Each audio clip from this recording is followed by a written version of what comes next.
Hi guys. Hi friends, welcome to Sasi's Greenland. இந்த வீடியோவில் இன்றைக்கி என்ன பார்க்க போகிறோம் அப்படின்னு பார்த்தீங்கன்னா, ரொம்ப நாளாக வெயிட் பண்ணிகிட்டே இருந்தேன். எனக்கு ஒரு நல்ல இடமா சரி பண்ணி கொடுங்கப்பா கார்டனுக்கு அப்படின்னு சொல்லிட்டு.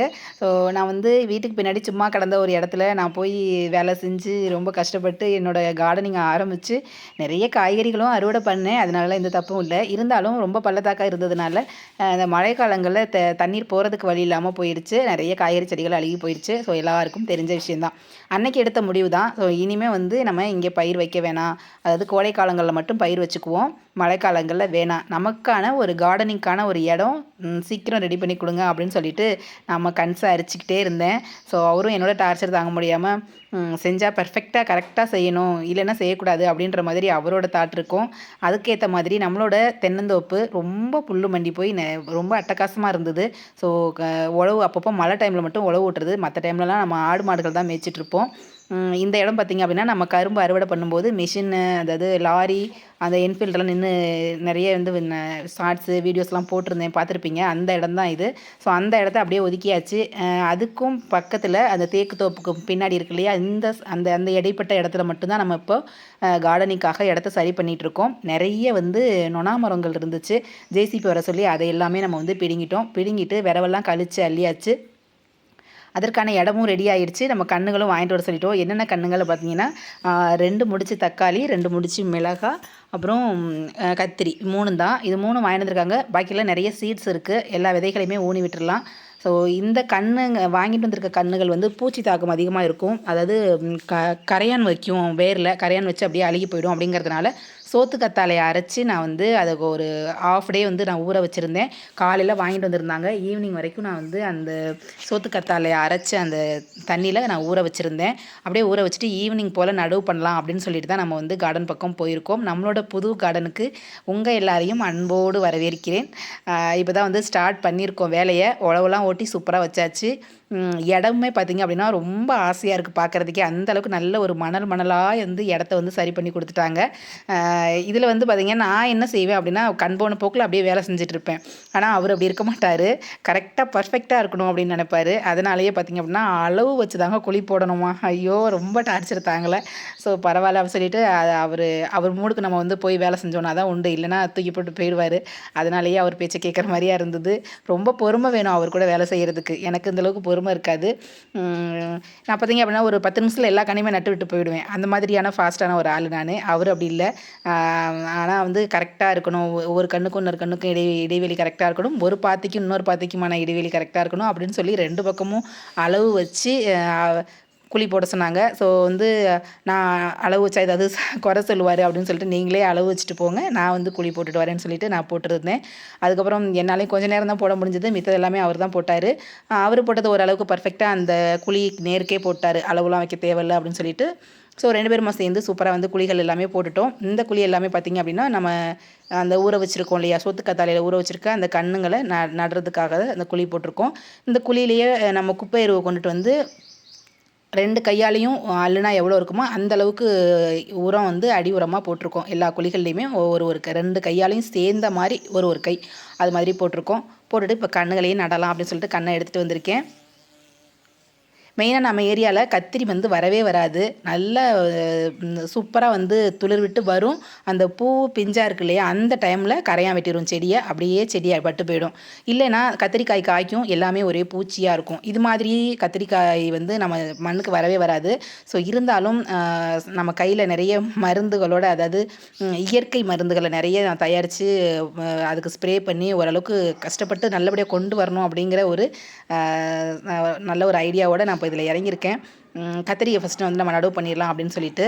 காய்கறி நாற்றுகள் நடவு பண்ணும் பொழுது 2 கன்றுகள் தான் வைக்கணும் அப்படின்னு சொல்லுவாங்க.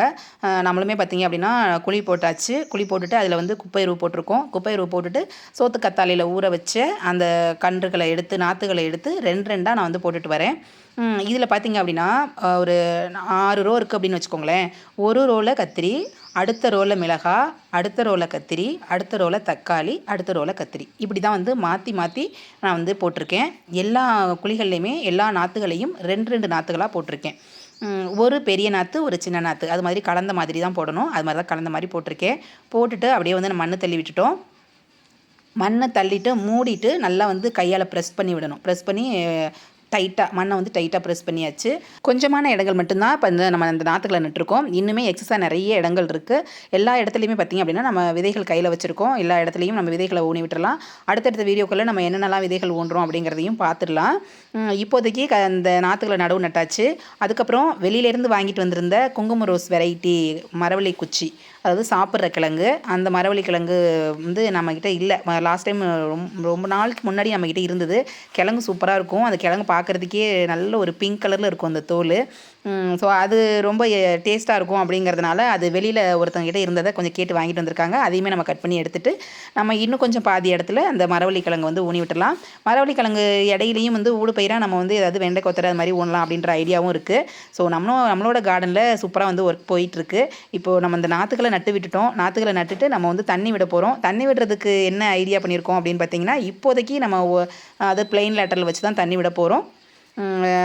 ஃப்யூச்சரில் பார்த்திங்க அப்படின்னா இன்னொரு 2-3 நாள் ஆகும் அப்படின்னு நினைக்கிறேன். நம்ம வந்து ட்ரிப் இரிகேஷன் பண்ணலாம் அப்படின்ற ஒரு ஐடியாவும் இருக்குது. ஸோ அது மாதிரி பண்ணிட்டோம் அப்படின்னா நமக்கு ரொம்பவே வேலை மிச்சமாக இருக்கும். நம்ம வந்து பராமரிப்பு வேலையை மட்டும் பார்த்துக்கலாம். தண்ணி வந்து நம்ம கையால் பிடிச்சிட்டு விட்டுட்டு இருக்கணும் அப்படின்ற அவசியம் இல்லை. ஸோ ரொம்பவே வந்து நம்ம மண்டு தண்ணி மாதிரி விட்டோம் அப்படின்னாலுமே நிறைய களைகள் மண்டும். இப்போ வந்து கண்ணுகளை நட்டுட்டோம். அந்த சோத்துக்கத்தாழை தண்ணி இருக்கு இல்லையா, அடியில் இருந்தது, அதையுமே வந்து கொஞ்சம் குழிகளுக்கு தண்ணி இருந்த வரைக்கும் கொஞ்சம் குழிகளுக்கு ஊற்றி விட்டுருக்கேன்.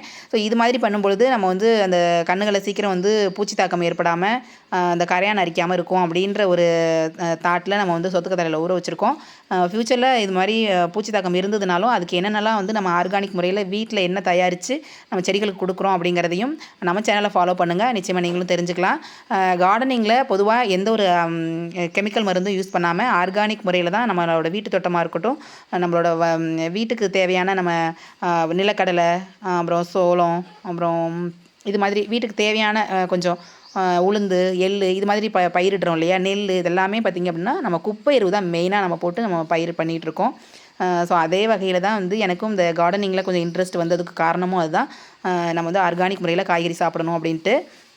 இப்போ பார்த்திங்க அப்படின்னா இந்த மரவள்ளி கிழங்கு எல்லாமே வந்து நம்ம கட் பண்ணி எடுத்துகிட்டு வந்திருக்கோம். அந்த கட் பண்ணி எடுத்துகிட்டு வந்த மரவள்ளி கிழங்கை நம்ம இது மாதிரி அதே மாதிரி நம்ம கயிறு பிடிச்சி அதாவது நேர் வரணும் அப்படின்றதுனால, அதில் வந்து ட்ரிப் இரிகேஷன் பண்ணணும் இல்லையா, அதனால் நேர் வரணும் அப்படின்றதுனால அப்படியே வந்து மரவள்ளி குச்சியை நட்டாச்சு. நம்மகிட்டையும் சாப்பிட்ற மரவள்ளி கிழங்கு இருக்குது. அந்த குச்சியும் எடுத்துகிட்டு வந்து கொஞ்சம் நட்டு வைக்கலாம் அப்படின்ற ஐடியாவும் இருக்குது. ஸோ அந்த குச்சி இன்னும் நம்ம பிடுங்கணும். கிழங்கு அறுவடை பண்ணிவிட்டு அதுக்கப்புறம் அதை நட்டுக்கலாம் அப்படின்னு சொல்லிட்டு இப்போ வெளியிலேருந்து வாங்கிட்டு வந்தோம் இல்லையா, அதை மட்டும் நடவு பண்ணிகிட்ருக்கேன். இதுக்குமே பார்த்திங்க அப்படின்னா நம்ம ஓஸ் வச்சு தான் வந்து தண்ணி விட போகிறோம். இப்போ ஒரு 2-3 தண்ணி நம்ம கையால் விட்டுட்டோம் அப்படின்னாலும் கூட களையை கட்டுப்படுத்தலாம்.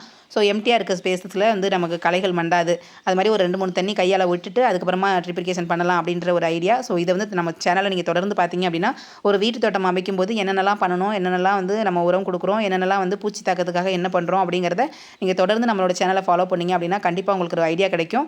நீங்கள் வீட்டு தோட்டமாக இருக்கட்டும், அது கிரவுண்ட் கார்டனாக இருக்கட்டும், இல்லை டெரேஸ் கார்டனாக இருக்கட்டும், எல்லா கார்டனுக்குமே பார்த்திங்க அப்படின்னா ஒரே பராமரிப்பாக தான் இருக்கும். நீங்கள் டெரேஸ் கார்டனில் என்ன பண்ணுவீங்க அப்படின்னா க்ரோ பேக்ஸில் வளர்ப்பீங்க, கிரவுண்ட் கார்டனில் மண்ணில் வளர்ப்பீங்க. இது 2 தான் டிஃப்ரெண்ட்டு. மற்றபடி அதுக்கு கொடுக்கக்கூடிய உரம், பூச்சி மருந்து எல்லாமே பார்த்திங்க அப்படின்னா ஒரே மாதிரி தான் இருக்கும். நீங்கள் தொடர்ந்து நம்மளோட சேனலை நீங்கள் ஃபாலோ பண்ணுங்கள். இப்போ பார்த்திங்க அப்படின்னா நம்ம மரவள்ளி கிழங்குமே அந்த குச்சியுமே வந்து ஊனி முடிச்சிட்டோம். 1-2 இடங்களில் மண் வந்து கொஞ்சம் கட்டியாக இருந்ததுனால அந்த இடத்துல மம்பட்டியெல்லாம் நல்லா கொத்தி விட்டுட்டு நான் வந்து குச்சி நட்டு வச்சுருக்கேன். மண்ணுமே நல்லா பொலப்பொலப்பாக இருக்கணும். அது அப்போ தான் வந்து கிழங்கு வந்து குச்சி வந்து டக்குன்னு வந்து வேர் இறங்கும். அதனாலேயே பார்த்திங்க அப்படின்னா நல்லா வந்து சூப்பராக மணலாக உழவு ஓட்டி இருந்தது. அந்த டயர் போன இடங்களில் மட்டும் கொஞ்சம் மண் அழுத்தமாக இருந்ததுனால மண்வெட்டியால் குத்தி விட்டு அதுக்கப்புறமா நான் வந்து குச்சியை நடவு பண்ணி வச்சுருக்கேன். இப்போது நம்ம வீட்டில் இருக்கக்கூடிய வெண்டை, கொத்தரை, முள்ளங்கி, கீரை விதைகள் இது எல்லாமே வந்து அடுத்தடுத்த இடங்களில் நம்ம நடவு பண்ண போகிறோம். இது இப்போதைக்கு இது 2 தான் நம்ம நடவு பண்ணியிருக்கோம். நம்மளோட தோட்டம் எப்படி இருக்குது அப்படிங்கிறத நான் ஃபுல்லாக ஒரு வியூ காமிக்கிறேன் பாருங்கள். அந்த கத்திரி, மிளகாய், தக்காளி எல்லாமே பார்த்திங்க அப்படின்னா ஒரு 2-3 நாள் வரைக்கும் கொஞ்சம் வதங்கலாக தான் இருந்தது. அதுக்கப்புறமா நல்லாவே வந்து பசுமையாக இருந்துச்சு. ஓகே ஃப்ரெண்ட்ஸ், நம்ம தோட்டத்தில் இன்றைக்கி கத்திரி, தக்காளி, மிளகாய் 3மே சூப்பராக நடவு பண்ணிட்டோம்.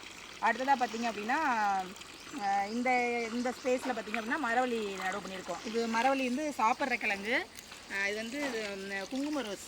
இந்த வெரைட்டி, இந்த மரவள்ளி குச்சியோட பேர் வந்து குங்கும ரோஸ். இது வந்து ஒரு 3 ரோ வந்தது. ஸோ 3 ரோவுமே நல்லா நடவு பண்ணிட்டோம். அடுத்தது நம்மக்கிட்ட இருக்கக்கூடிய அந்த கிழங்கு இருக்கு இல்லையா, சாப்பிட்ற கிழங்கு, அதையுமே வந்து கட் பண்ணி எடுத்துகிட்டு வந்து இன்னும் ஒரு 2 ரோ நடவு பண்ணலாம் அப்படின்ட்டு இருக்கேன். ஸோ இதுக்கெல்லாம் பார்த்திங்க அப்படின்னா இப்படியே தண்ணி விட போகிறது கிடையாது. இதுக்கு வந்து நம்ம சொட்டு நீர் பாசனம் தான் அமைக்கணும். சொட்டு நீர் பாசனம் ஒரு 2 நாள் லேட் ஆகும் அப்படின்றதுனால நம்ம வந்து இப்படி தண்ணி விட்டுட்ருக்கோம். இந்த வீடியோக்கு அதுக்கப்புறமா பார்த்திங்க அப்படின்னா இந்த பக்கம் காமிமா பாருங்க. இந்த ஸ்பேஸ் வந்து இன்னும் எம்டியாக தான் இருக்குது. இன்னும் அந்த சைடு அங்கே நம்ம தீவனப்புல் இருக்கு இல்லையா, தீவனப்புல் பக்கத்துலேயுமே நிறைய ஸ்பேஸ் இருக்குது. அந்த இடத்துலையுமே நிறைய காய்கறி விதைகள்லாம் வந்து நான் நடவு பண்ண போகிறேன்.